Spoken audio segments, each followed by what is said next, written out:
luckily for me, I was announced second. So I feel like if I were to be called in the 5th slot, I would have been like crapping myself from nerves. But I was called second. So I didn't really reach that point. I was just happy to be there. Couldn't believe it was the actual show.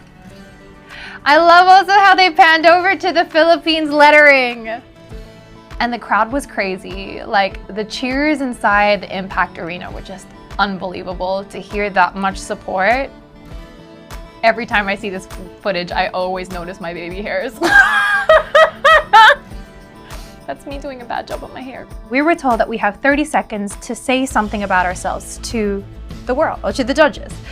And that came with a lot of pressure because like in 30 seconds, that's like a gasp and a breath and it's over. So when I was thinking about what I wanted to say, my core of why I was there was always my charity work. So I just started to play with the thought of what if our country's children had the same type of support that, say, I was receiving in competing and achieving my dream. So this happened straight after opening statement. And you know what, I was a little bit nervous here because that's like a 50% cut. That's from 20 to 10. But I got called, I think, 4th. So again, I'm sure if I got called towards the end, I would have been much more nervous. So after the top 10 was announced, we had to rush backstage and it was our first outfit change. So we had to change into swimsuit and that was crazy. I don't know how the staff did it, but out of the 95 girls, they got us 10, our swimsuits and our gowns into this small changing area backstage and it was chaotic. And I just remember waiting in the wings of backstage and just being like, oh my gosh, I'm in top 10.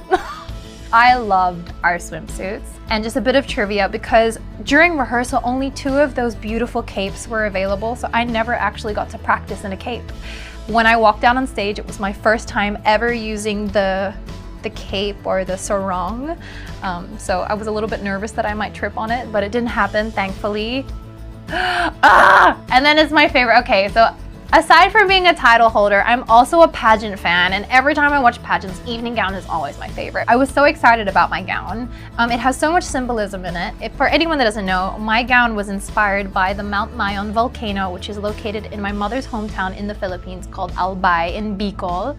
And for anyone who might not know, that earpiece, the ear cuff, I designed it myself. It's a tribute to the 3 stars in the Philippine sun on our flag, the Filipino flag. You know, I was so stressed backstage getting dressed for evening gown. Again, it was such a time crunch. We were just getting dressed madly backstage, getting into the gown. And then I wanted to change my lipstick color because I wanted a fiery red lip for my evening gown. And there's no light backstage. There was no mirrors. There was no lights. And I'm just there like holding my lipstick like, does anyone have a mirror? And then finally a cheat artist came up with a small compact and in like the dark.